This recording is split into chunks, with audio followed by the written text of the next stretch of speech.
Good morning, friends. Today we are going to discuss about the positive psychology. Okay, so here this total video I have made into two parts. The first part happens to be the educational psychology, which we are all very interested. It is useful for the students, teachers, as well as various sectors of the community which if they practice, if they could understand the concepts, they could develop a positive mindset. So here we are going into the presentation directly.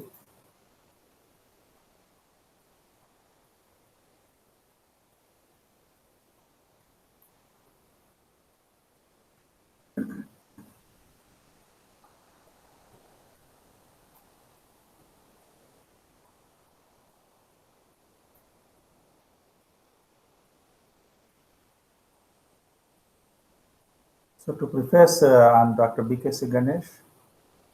I had been working in this area of positive psychology from the last 4 years. I had been giving a lot of lectures as a resource person in various institutes of national repute. And whatever the concepts that I have built up over the last 4 years, which had been primarily on my extensive research on this concept of on this innovative concept of positive psychology, I was able to deliver a good number of realistic, positive, outcome-based results for various sections of the students as well as teachers. So let us now go directly into these concepts, that is the positive psychology. So what does this mean actually? Positive psychology is a branch of psychology which is focused on the character strengths and behaviors that allow individuals to build a life of meaning and purpose. So here the primary intention of getting the positive psychology to a wider audience is to develop the mode of their life from surviving to flourishing. This is very important. So, what is the main intention of the positive psychology is to develop their way of life or to improve their way of life from surviving to flourishing. So, theorists and researchers in this field have sought to identify the elements of good life. They have also proposed and tested practices for improving life satisfaction and well being. So, here what is the main difference, if you would like to know about the positive psychology and the rest of the psychology? The positive psychology always stresses or always emphasize on improving the quality of life rather than identifying the weaknesses and problems of an individual. So here, what the positive psychologist would do, what is the main essence that the positive psychology would like to emphasize is that it identifies and builds the mental assets. It strengthens you rather than addressing the weaknesses and problems. So this organization of this lecture is going to be in two parts. One is going to be on educational psychology, the part one. The part two will be on the power of positive mindset. This positive psychology has been gaining reputation from 1950 onwards with the various works of different psychologists around the world. And among them, Martin Seligman has developed a model that is known as the PERMA model for the effective implementation of the positive psychology. This PERMA model would rather emphasize on some of these five important things. One is the positive emotions, which stands for P. This is called as PERMA model. And E stands for engagement, R stands for relationships, M stands for meaning, and A stands for achievement. So the combination of all these aspects will be determined or can be taken as the important parameters for a successful person leading with a positive mindset. So here we have positive emotions, which means feeling good, and engagement, finding flow. So what is actually the flow, we will discuss in the coming slides. Next, relationships, the authentic connections, meaning and purpose of life and its existence, the achievement, a sense of accomplishment. All these concepts are together involved in the development of the quality of life. So as I told you, in the part 1, educational psychology, I will be discussing about the present education system, what we as students, parents and teachers should practice, the need of the hour, that is the failure management. So why I am saying this failure management? What is the need of the hour that I would like to emphasize over here? Because nowhere in the schools or in our education system or the universities or the parents or the teachers, they don't give that much emphasis, they don't stress or they don't give that much importance to the failure management.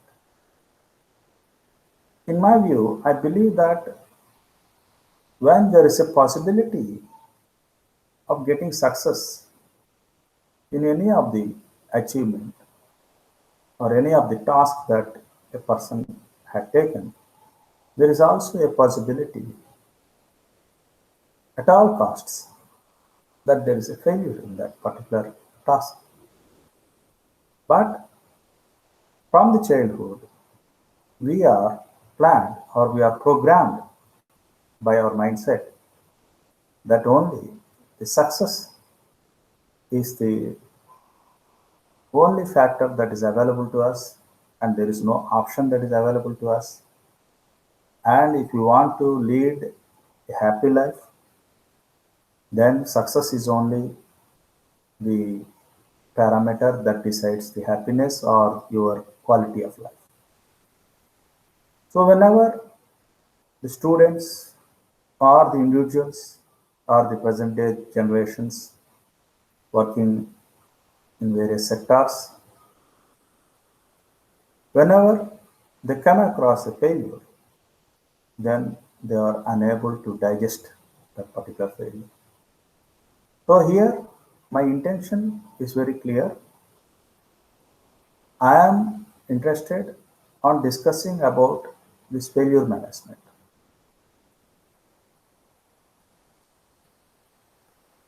So here, if you are going to see our education system, the education system you can see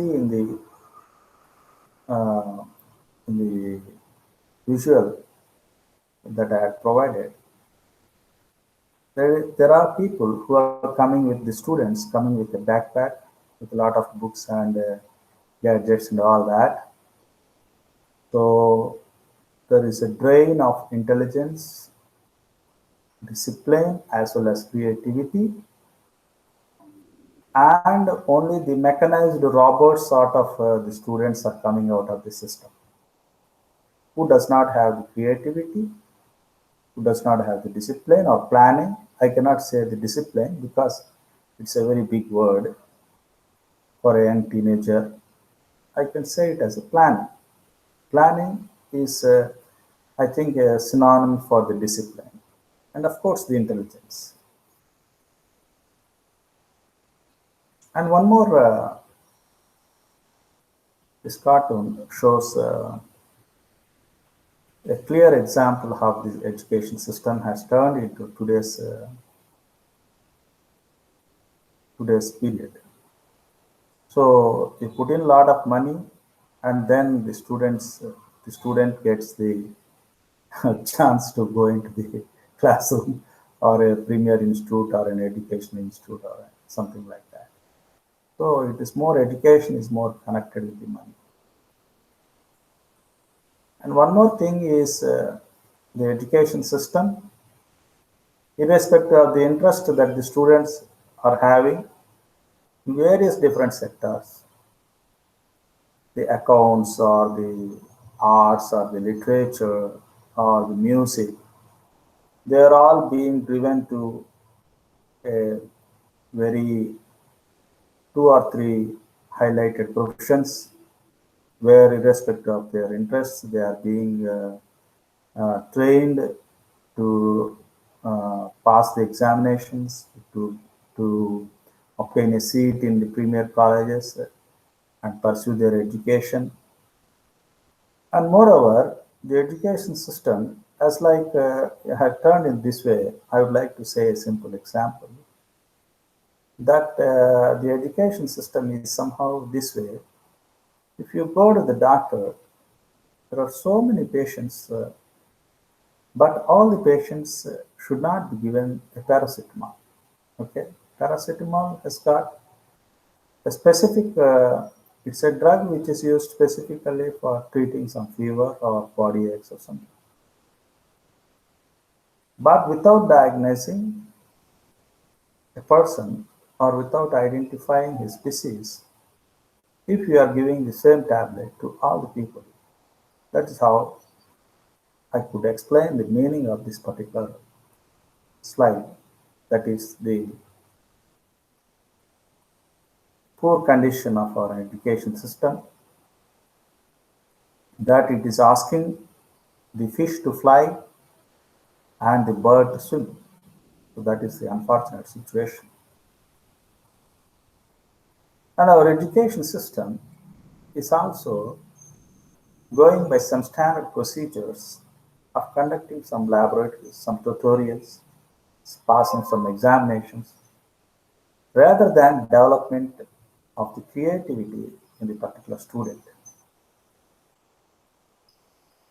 If you could look at this particular cartoon, it is a wonderful cartoon. If you could see the difference of an American kid, a small lunchtime get together of his father and him, with a lady at the backdrop, housewife coming with some food. Of course, in today's concept, today probably she is coming with some groceries or some sort of pizza or something. Okay. So here in 1950, the father was saying to his child, "Be sure to finish your dinner. There are children starving in China and India." Whereas today, he's, he's telling to his kid, "Be sure to finish your homework. There are children studying in China and India."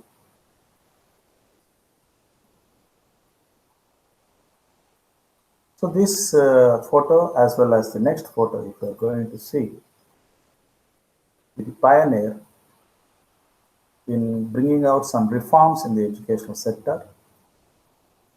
So from his, probably this is, it could be in India or the South Korea, where two countries are the uh, most, what I can say, these two countries are the most, these two countries are the countries which are laying a lot of stress on the students during their +2 years to come out of uh, some sort of a rigorous schedule for preparing for the exams and all that.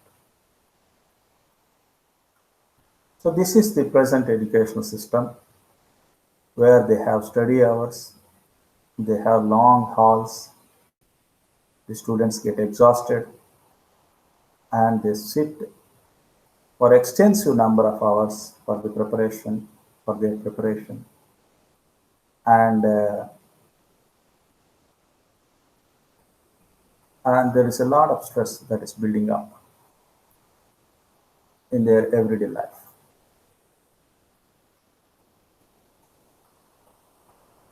So if you are going to see what should be the concepts of learning, what is the primary intention of an education, then we need to understand this particular simple proverb just by Plutarch, which was probably written in something like 46 AD to 120 AD. The mind is not a vessel that needs filling. So what we try to do here is that we try to put in a lot of things from the different sources. The sources that are available today are a lot of sources, internet sources, and resources from online websites, resources from ebooks, resources from the regular study material, the Xeroxes. So we try to put in a lot of things into the mind without the primary intention being that to clear the entrance exam, to get a good rank and to join in a institute of great repute, to get a good placement, to get a high salary. But what the actual purpose of education is not just filling up all the mind with different types of knowledge oriented or subjects with different types of, I don't say knowledge, I can say it as a subjects, different types of subjects, but there is no igniting in the sense that there is no spark in that particular subjects. There is no creativity. There is no analysis. There is no logic. That's been that is the most important purpose of the education.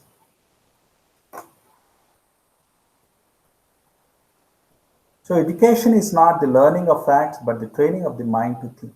This this was stated by Albert Einstein. So he's a famous scientist. He was a famous scientist. So it's not learning of the facts, but the training of the mind to think and to accept and to counter whatever the problems that we come across in the realistic life, and the ability to face those particular problems is the quality of education that we receive at an earlier point of time. So here, this was a small poem by Khalil Gibran, written as far as in 1923. And Khalil Gibran was a famous poet.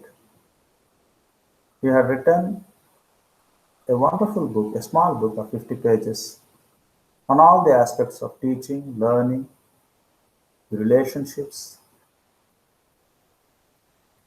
and all the aspects of life.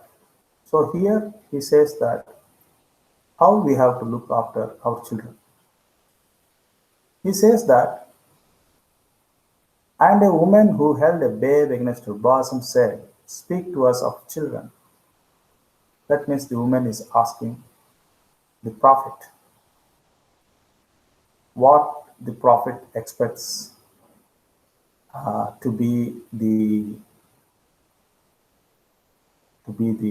what I can say the the qualities of the children. Yes, and he said, "Your children are not your children."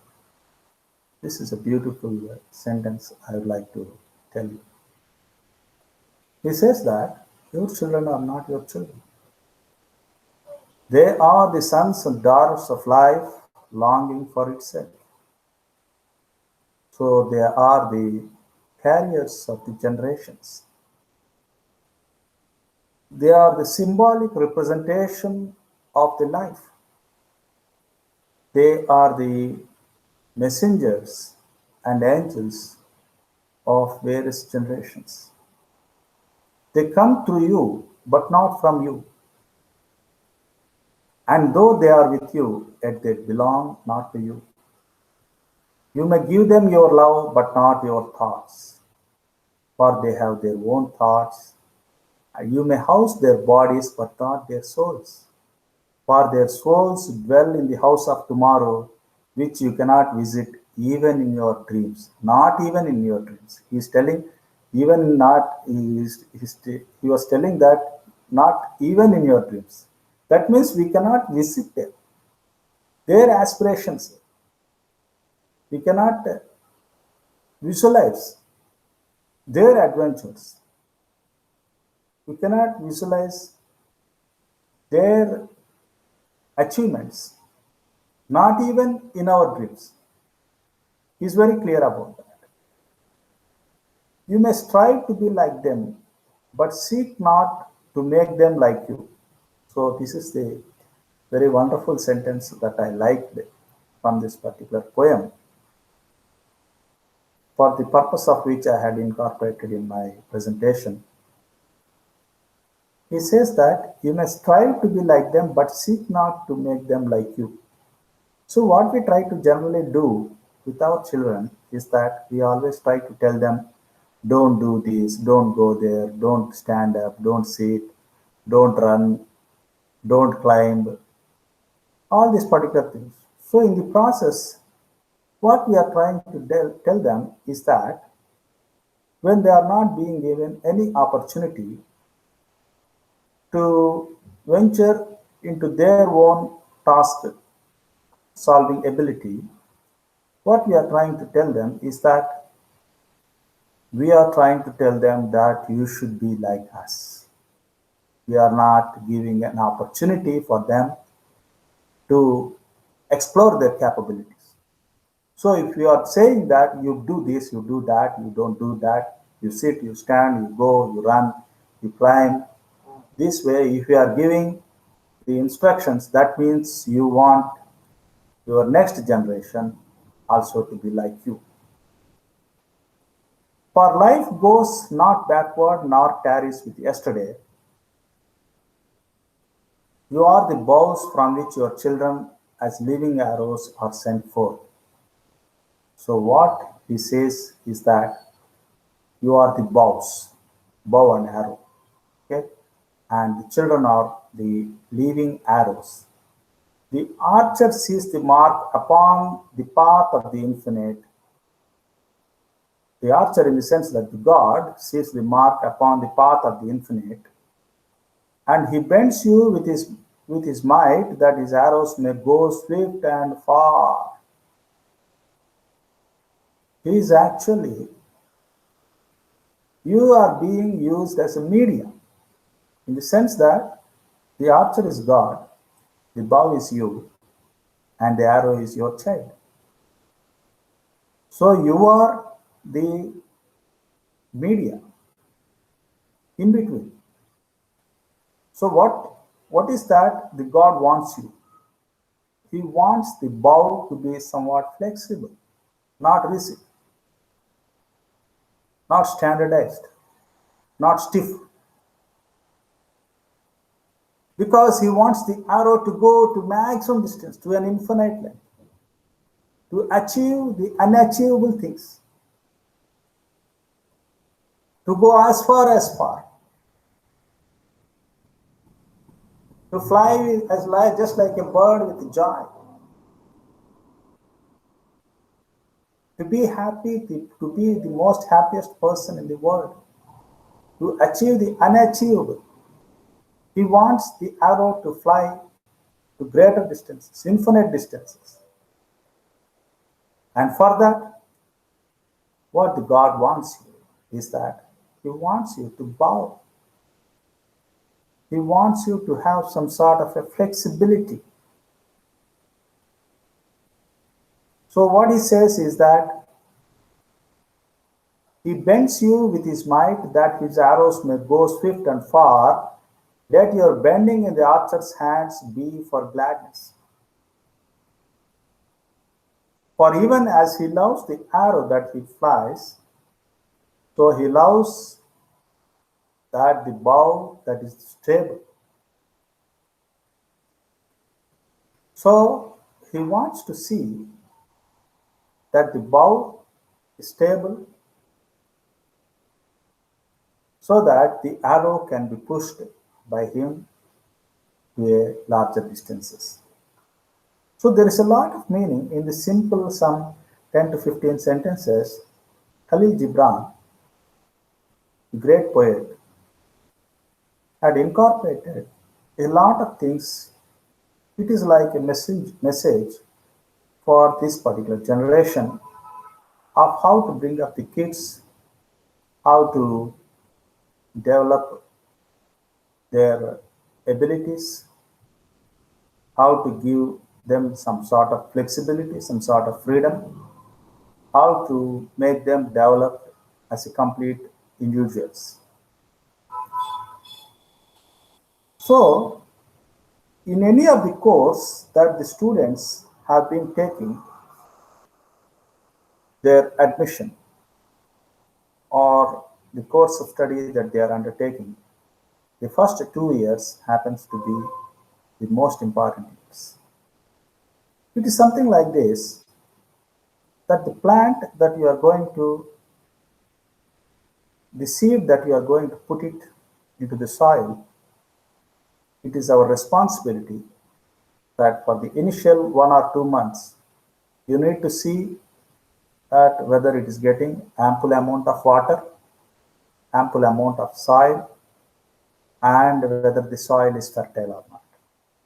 So once after the 1 month or 2 months duration, once it comes to fairly a good stage, the seed becomes the plant.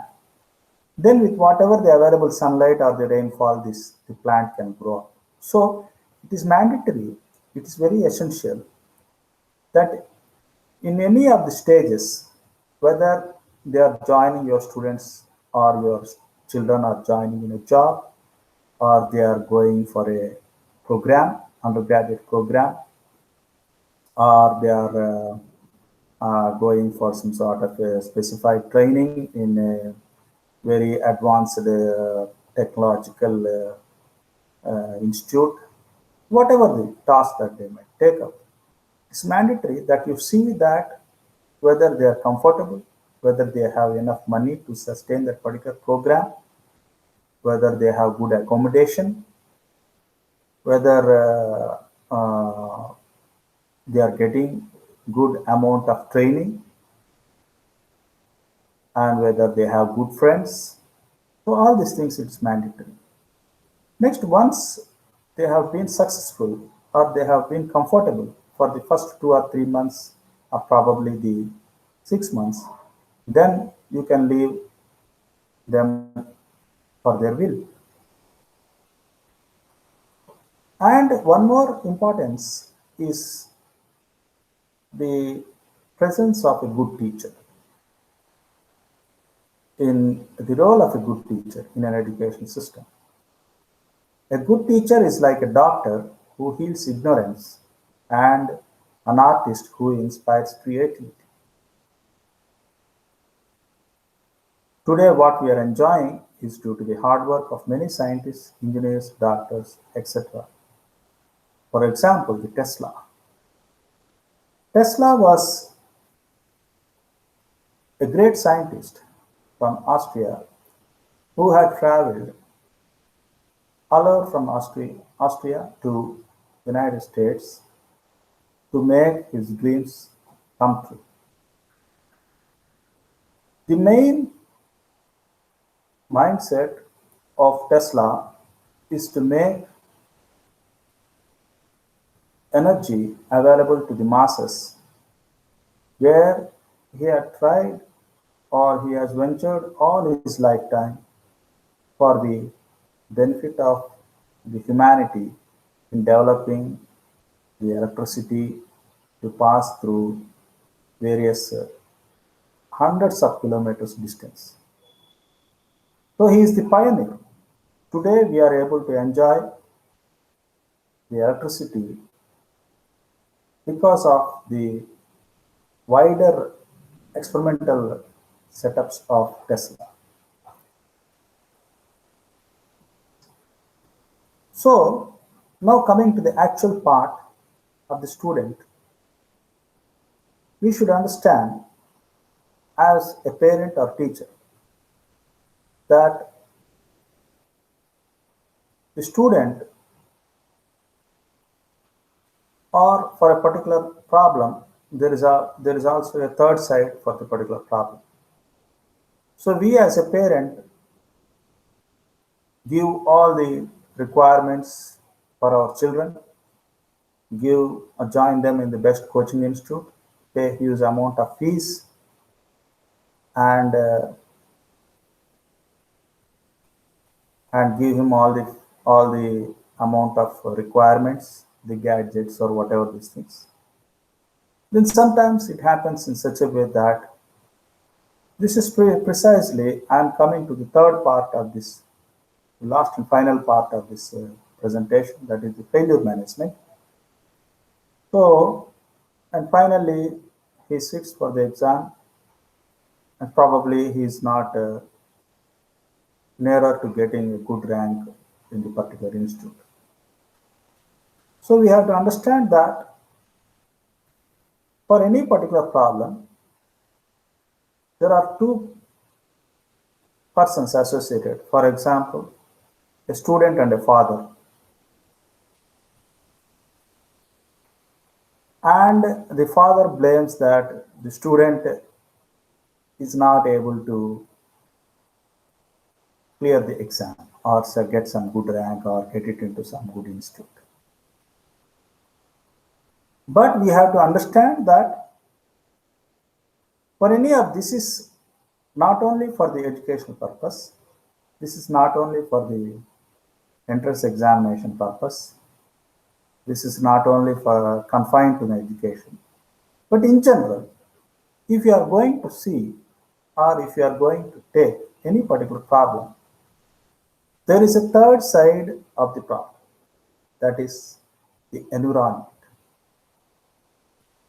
So what if on the day of examination, he got confused, he got disturbed, or if we had prepared very well in some two subjects, the third subject would have been coming up very easy, whereas the two subjects that he prepared would be coming up hard. And then sometimes it happens that in most of the competitive exams that I have seen, there is a lot of variation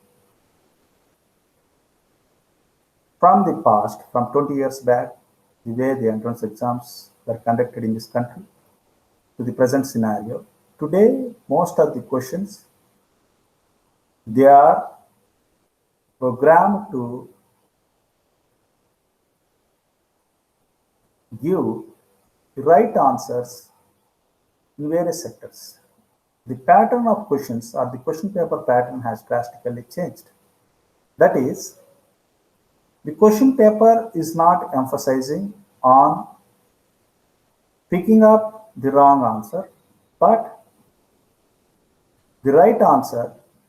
A is right answer, A or B is right answer, A or B, A and B and C are right answers, A and B and C are B are right answers. So in this way, I have seen in a journal paper where a professor has written a journal paper on how to set questions with multiple answers in a particular question. It's not, you try to understand the difference. Here, the process of examination has drastically changed. It is not to identify the wrong answer, but to identify multiple correct answers. And moreover, these exams that are being conducted, if some 10 lakh students are appearing for that particular exam, the process is not to select the required number of students into the education institutes, But the process of examination is to filter and eliminate.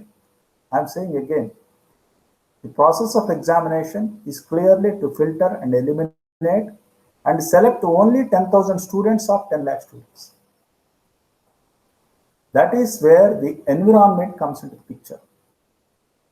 You are correct, your son is correct, but the environment is not correct.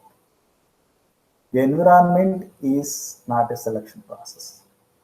It is an elimination process.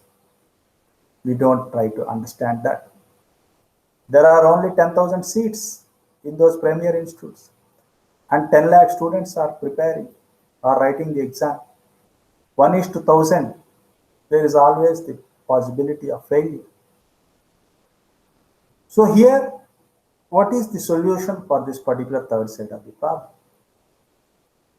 It is better to prepare them right from the first that there are wider opportunities in this world. There are so many different types of opportunities, different types of sources, different types of jobs that are available, and different types of institutes that are available to continue their studies, to achieve the success, to go to the glorious heights in all respects of their life. So that is the best solution to prevent the impact of this particular third side of the problem. So it is better, what I can understand as far as the educational psychology is concerned, rather than to go to a perfection level for the students, which is very impossible, to suddenly achieve a number of things, innumerable things in the 2 year span of time, to get him loaded with a lot of junk and unwanted material in the world to his mind, and to write these particular types of entrance tests where the process of elimination is quite clear. Instead of that, we can always give him the different sources of chances, different flexibilities, different alternatives. I can say not flexibilities, different alternatives, that where he can pick up a course of that identical nature upon his interest in various other institutes. At one time, there were no opportunities. The education system had not developed this far. Today, we are having a number of institutes on that same caliber, on that same level, which can explore or which can bring up the talent of the students. So, the objective of the teachers or the parents is not to discriminate or to not to identify the faults of their students, but to encourage them in the most possible way to the available alternatives, so that the students picks up a very beautiful course in some other institutes and excels in that particular course and gets a job. So that is my primary intention of the development of this particular psychology lecture. So one more thing that we should try to note down is that, as I told you, this we are mostly concentrating on the failure management. So the last slides will be on that. So only two things are there in this world. It's black and white, day and night, failure and success. Okay, moon and blue sky. So if we are going to see or compare the white moon with a blue sky or black sky. Some we can say it, in some days we can see it, the sky as a blue, and sometimes we see it as a black. So what we try to do, what is the mindset, how the mind is being programmed, is that we see this moon Probably if we compare this moon to be the success and the black sky or the blue sky, the blue, we compare it to the failure. The blue is spreaded on a wider platform, the more area the blue sky is present, and the white moon is being present at only a small portion. But everybody says that, okay, how beautiful is the moon? How beautiful is the light that is being transferred from the moon? How pleasant it is.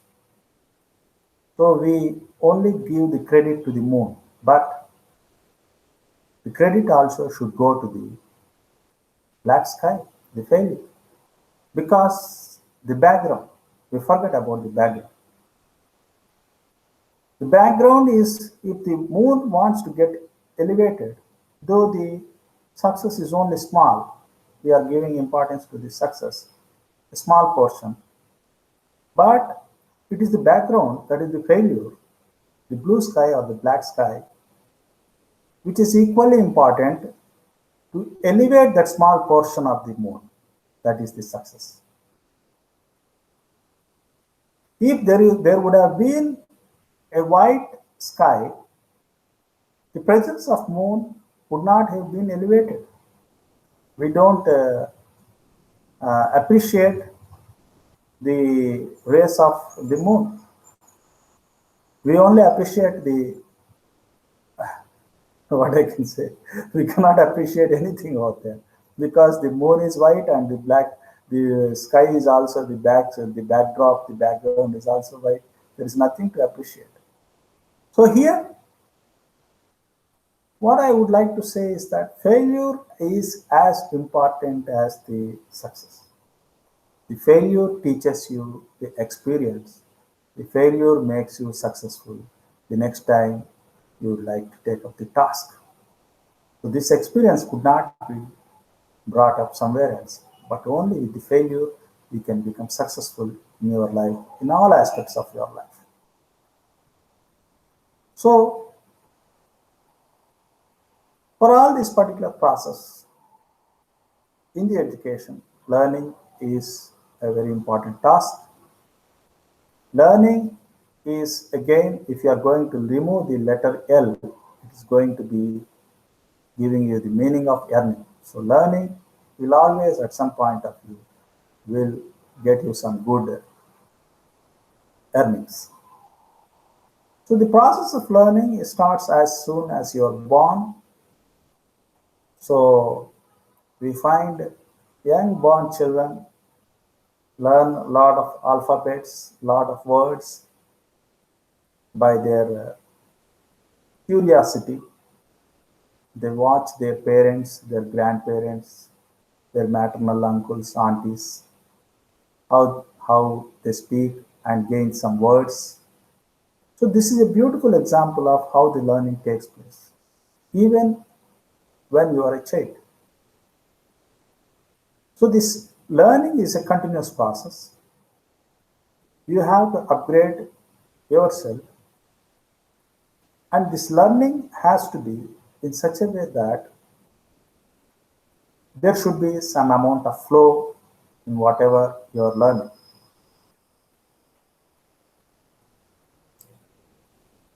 So learning becomes very easy when the task matches your skill level. If the task difficulty is much more, this wonderful diagram has been taken from the Happiness book by Tal Ben-Shahar. He is a professor at Harvard University. He teaches positive psychology at the Harvard. This course is being taken up by the students of different sections, psychology or the engineering or the management, medicine. So a lot of people, he started his classes by some 8 people, way back some 10 or 15 years back. And today the Harvard has to allocate a auditorium for him for conducting his class, which is conducted which is conducted in both the semesters with 800 people, a big auditorium with a number of teaching assistants. He conducts this course. The outcome of the course, he presented a wonderful books in the name of happiness. So this is being taken from this is a chart that has been taken, a diagram which has been taken from Tal Ben Shahar. So here he says that if the task difficulty is high, then our skill level. This is what is happening for the most of the students. Okay, in spite of their interest, without their interest, they are coming up into some engineering or medicine or something where they are no more interested. So if the task difficulty is higher and the skill level is less, then there is an anxiety that builds up in the student. And at the same circumstances, if the skill level is more and the task difficulty is less, task is very easy, the skill level is more to the student, then he feels bored. But if the task as well as the skill level both matches, then there is a flow. This is where you find the people conducting orchestra or people whom we say as iconic actors, superstars, and all these particular things, where they get involved into the character, where they lose their self identity, where they excel in a particular art, in whichever field they select, they are in the process of flow. That means they detach themselves from the worldly situations. They go into some other space. So that is the essence of learning. So whenever you do the learning out of interest, then there is always a possibility that you can excel in the particular type of field or organization or in a job that you want to get into. So this is what I would like to tell you in the first part of my positive psychology lecture, that is concerning with respect to the education psychology.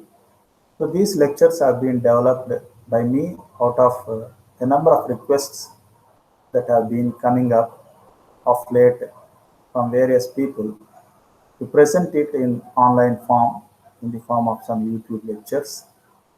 So you can give, you can share your valuable comments and your suggestions, your advices in the comment section below. Thank you very much. And again, we will discuss the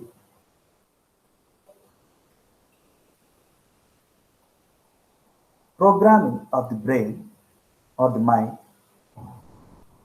the requirement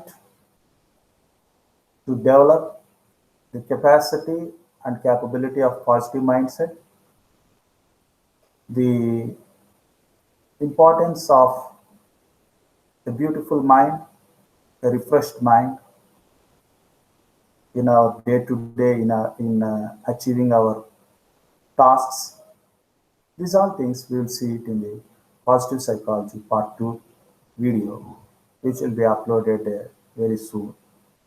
So before closing this session, I just would like to emphasize on what are the conclusions that we have made, that we have come across during this lecture. So there must be flow in learning and life. Every problem has a third side in it. Creativity is the most required talent for survival. A positive mindset which makes all the difference the way which we do. Thank you. Thank you very much.